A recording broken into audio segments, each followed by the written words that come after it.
Hello and welcome to this week's Better Offline Monologue. I'm your host, Ed Zitron. Better Offline. Last week, Sam Altman sort of debuted his latest idea, a project called World that claims to be, and this is a direct quote, a network of real humans built on an anonymous proof of human and globally inclusive financial network. I want to die. Anyway, This slew of buzzwords is meant to distract you from what World really is, a collection of extremely shitty apps that requires you to scan your eyeball for some reason.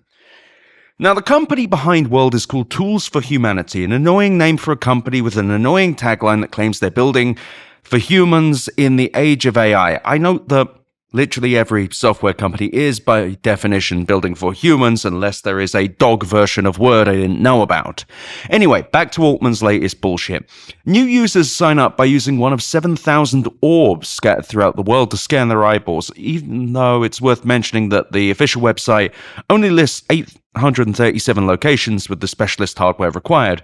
And they're in a seemingly random bunch of countries. Thailand, the Dominican Republic, and Ecuador are all listed, but France and the United Kingdom and Australia are not. I imagine due to local laws, or maybe just they didn't want to bother. It never is obvious with these people.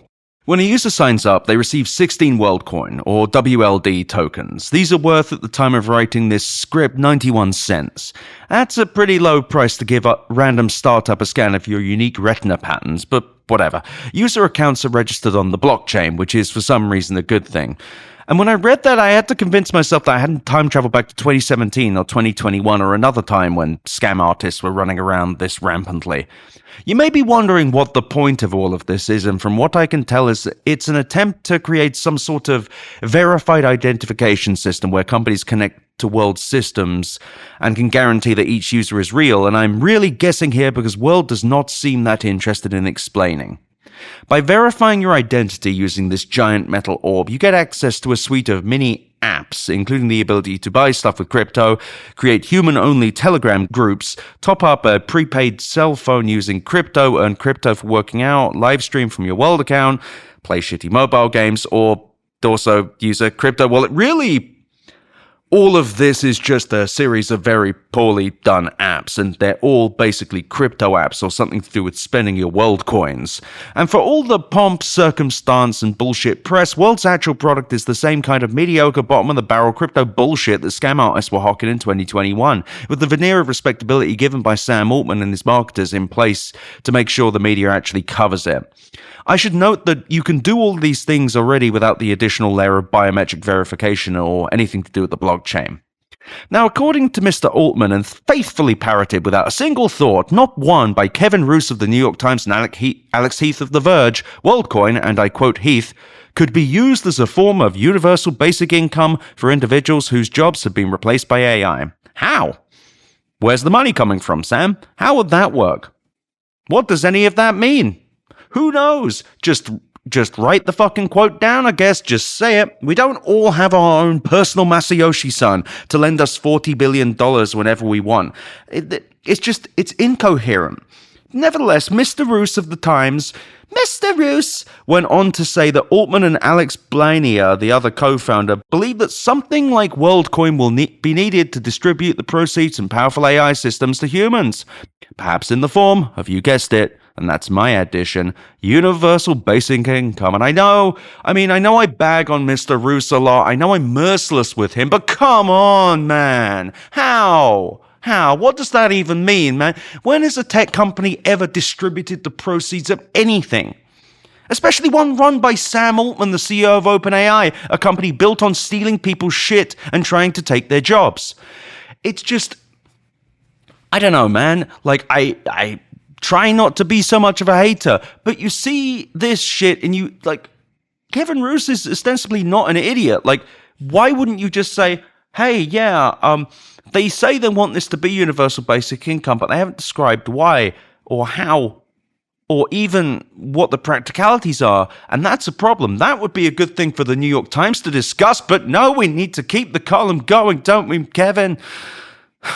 Tech companies are notorious for engaging in complex tax avoidance schemes, precisely because they don't like distributing the proceeds of their activities, which normal people call paying our fair share of tax.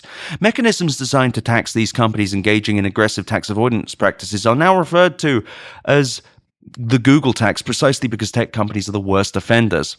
And I've often said that OpenAI's success is based on impossible things happening, like a company kind of raising more money than any startup has ever raised in perpetuity until some yet unseen breakthrough in maths or semiconductor engineering happens and allows it to essentially crawl into the black, but not without first burning hundreds of billions of dollars.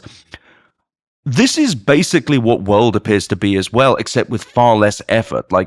I guess we're going to put all the eyes in the machine and then something will happen, right?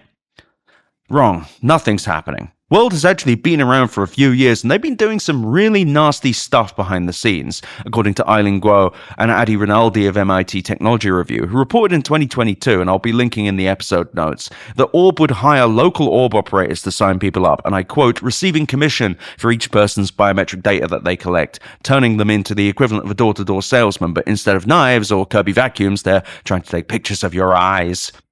These operators, according to Tech Review, barely knew what they were selling, what WorldCoin did, or how the information was collected, what was done with it, any of this stuff.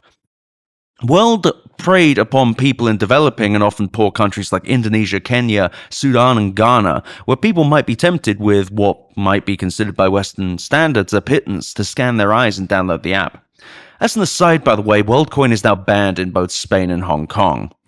Almost every article about World takes their idea at face value, that this is a company verifying people's identity using their eyes and that they will, as a result, be able to connect this to a verified eye database and then do something.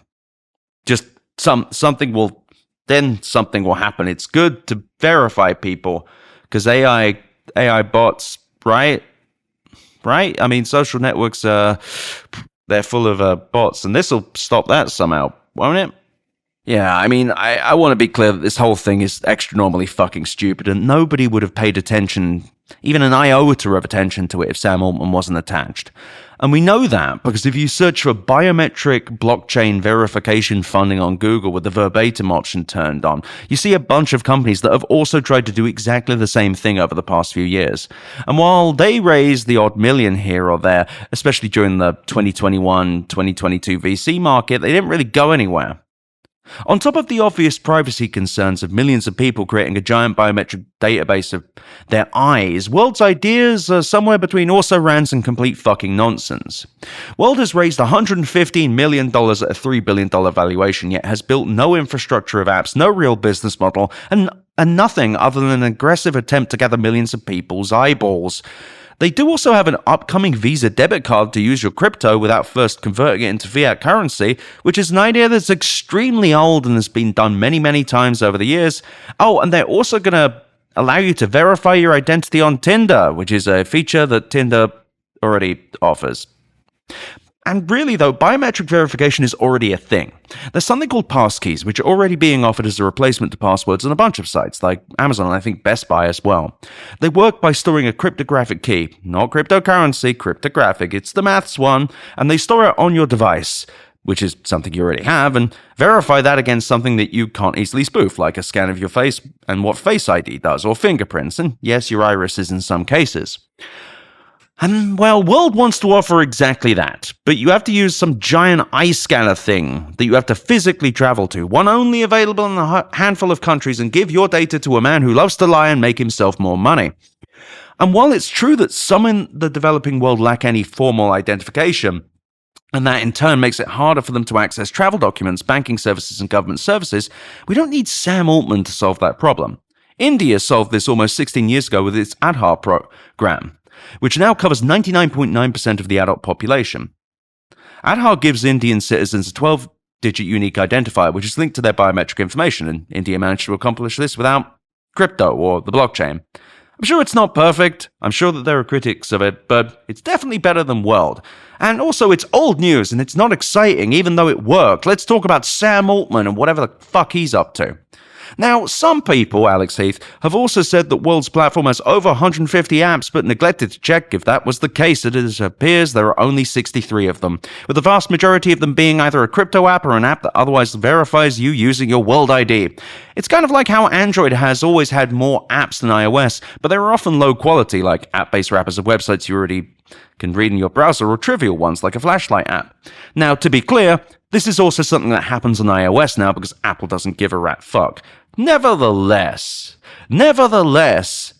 World's App Store is nonsense, and to talk about it as a real app store is journalistic malpractice. Come the fuck on. I'm sick of this. If Sam Altman was not involved with this wouldn't get coverage, and it would never have raised money, and frankly, I think everyone would be making fun of it.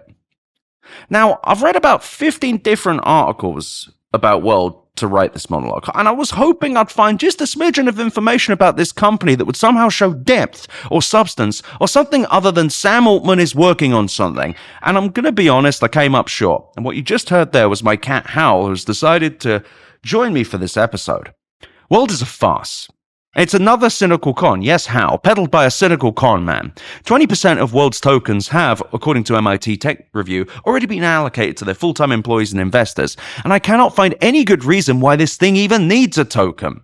In fact, I really can't find a cogent reason for this company to exist. I don't see a business model or even much of a product. World's app is a boring collection of crypto-adjacent bullshit, the kind of which I thought we'd abandoned 5 years ago. Their token is yet another phony attempt to connect privacy to the blockchain, which is ridiculous because the blockchain is just a type of database and their mission is almost contemptuous in its vagueness. World feels like something propped up to specifically to absorb data, venture capital, and media attention, and inadvertently proves that something is broken in society that allows companies to raise money to do nothing and use the media as their marketing arm. In a just society, Sam Altman would be laughed out of the building or unceremoniously launched headfirst from the top of it. In ours, he's celebrated for his vacuousness, his ideas championed as some sort of altruistic blueprint for the future. Good grief.